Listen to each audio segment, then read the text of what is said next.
Every basketball fan around the world knows the legend of MP. Son of Prince, grandson of Truck, fearless competitor, tireless worker, winner. And while the seeds of all of this were planted long before I met him, the MP that I met was, in many ways, still a child. Now, I don't mean that as an insult. When he first walked into my office, he was only 19 years old. How many of you were fully formed adults at 19, huh? Shaq? I'm looking at you specifically, buddy.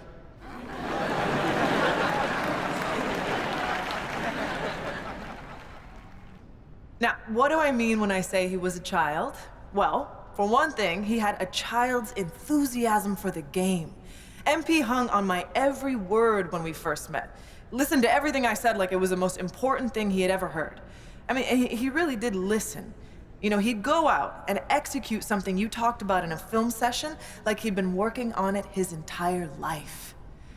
But he was a child in other ways, too. For one thing, he was obsessed with Ninja Turtles.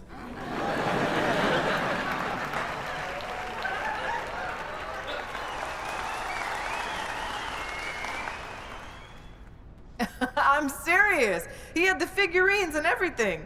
He said they'd be worth a lot of money one day, but I'm pretty sure he played with them when no one was watching.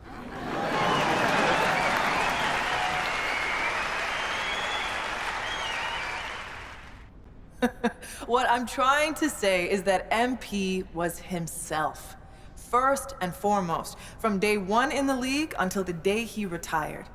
And while he did a lot of growing up over the years, that boyish enthusiasm for the game never left him. It's what made him great. He never lost that passion for learning and growing and getting better. And I'm pretty sure he still has those Ninja Turtle figurines laying around somewhere. Now, you can't talk about MP without talking about his accomplishments on the court. So, let me talk about some of the most impressive. He holds the record for three-pointers made in a single season. Now, records are made to be broken, but it's gonna be a long time before we see someone that locked in for that long a period of time. Look, I could go on and on about the greatness of MP, but I know he likes to do that too. So, rather than step on all of his toes, allow me to introduce the man you are all here to see, the legend, the GOAT, MP.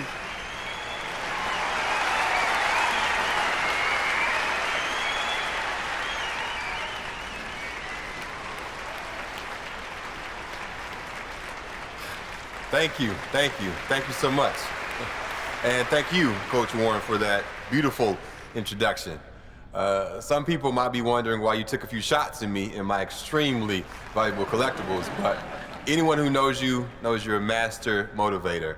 And anyone who knows me knows I rise to the occasion when I've been disrespected.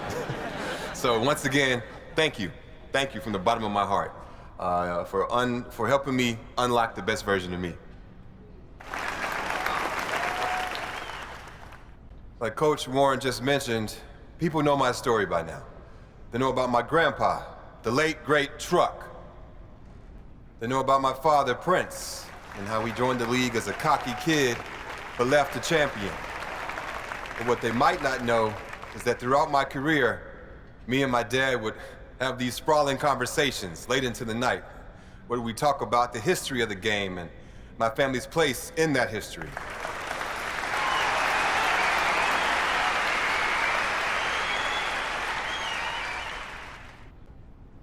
One of my favorite memories from those conversations was the time my dad told me the story of my grandpa's first NBA game. My grandpa didn't have the advantages I had growing up.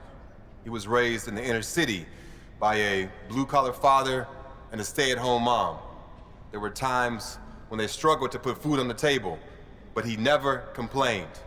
He never asked, why me? He just put his head down and got to work. He could have taken the easy way out and did things he wasn't supposed to make a quick buck. But my grandpa, he wasn't built like that. He had love in his heart, and he wanted to make his parents proud.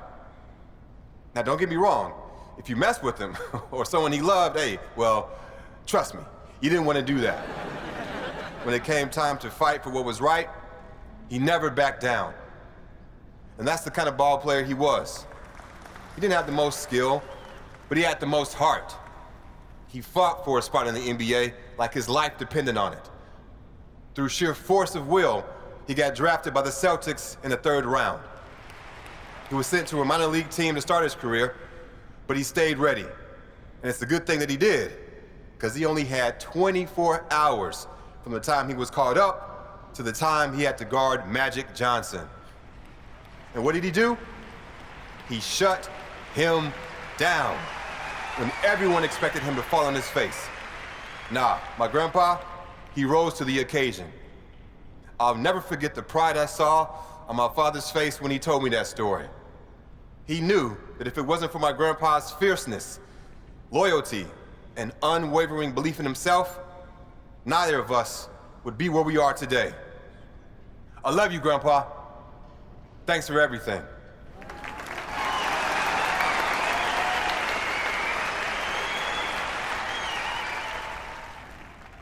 One of my favorite moments from those conversations was when my dad told me about the game that my grandpa outdueled Michael Jeffrey Jordan.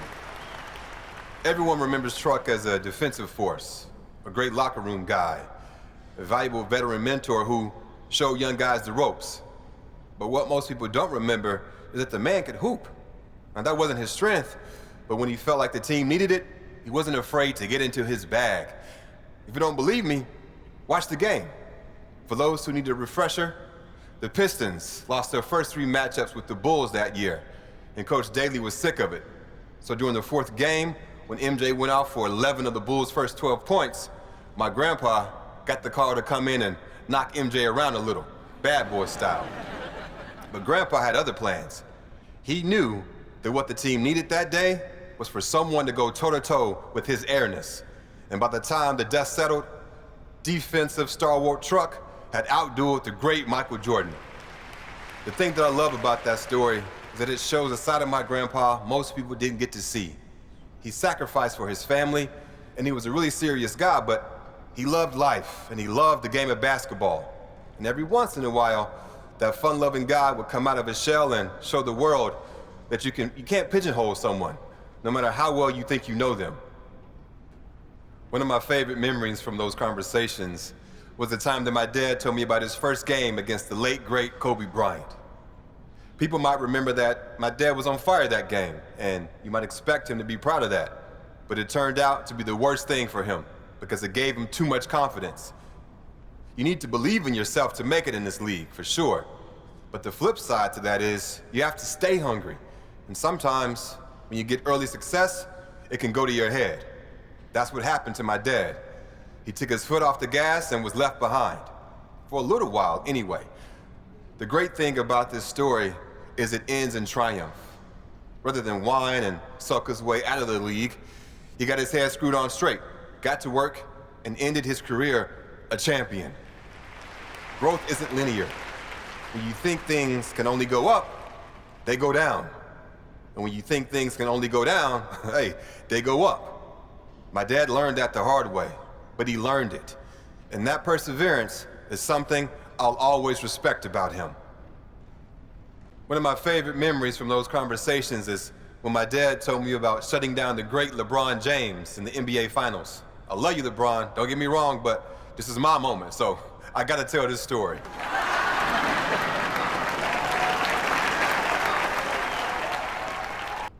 That's not always easy for someone like him.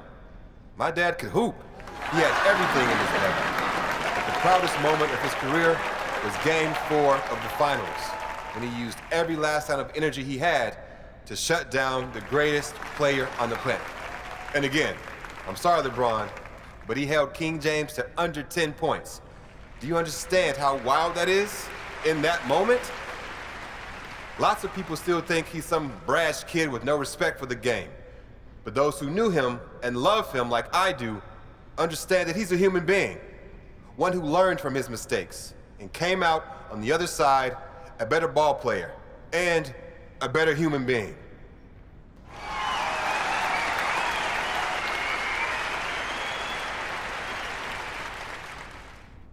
My family paved the way for me, and I had every advantage growing up. But once I got to the NBA, they couldn't play the games for me. And as a lot of you remember, my first game was the most hyped debut since LeBron James. All eyes were on me, and everyone expected me to be spectacular. So what did I do?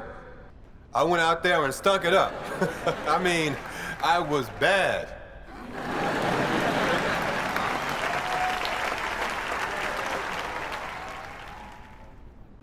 People don't think of me that way now, obviously. I've had a lot of success, or I wouldn't be here. But in that moment, I was nervous, sweating, shaking, scared. It just goes to show, people you look up to, people you think are invincible, we failed more times than you can imagine. If you want something bad enough, don't let failure stop you. Learn from it, and you grow. And if you keep working, you'll reach your goal. One of the most important things you can do if you want to have success is to set goals. And me, being who I am, I set some pretty lofty ones for my rookie season. I wanted to be the first player in NBA history to win Rookie of the Year, MVP, a championship, and Finals MVP. And I did it. People said I was crazy, but I knew I had the talent and the drive to do what had never been done before. It might sound cocky, but what's cocky when you can back it up? To me, that's just being honest.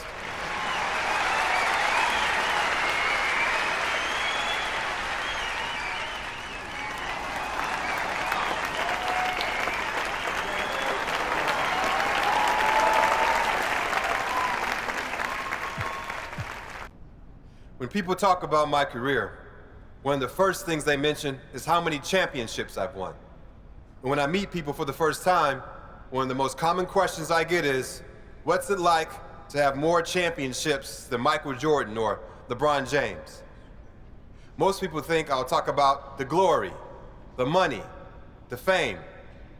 But when I think about those championships, I think about the people I shared those moments with. Winning means nothing if you have no one to share it with. So I'd like to thank every teammate, every coach, every friend, every family member, and every mentor who was there for me during my playing days. Without you all beside me, the winning wouldn't mean a thing.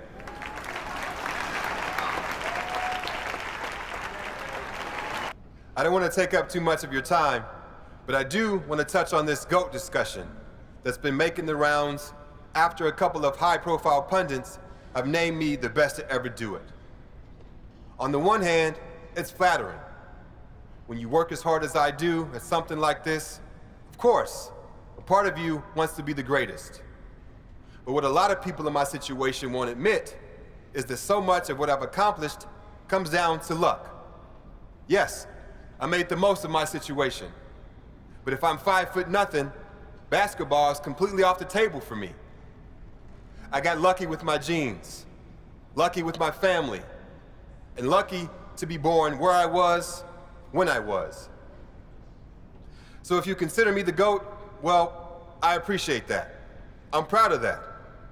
But to all the people in the world who can't do what I do, who aren't rich or famous, I want you to know that you're loved for who you are by the people who matter most. And that's way, way more important than anything you can do on the basketball court.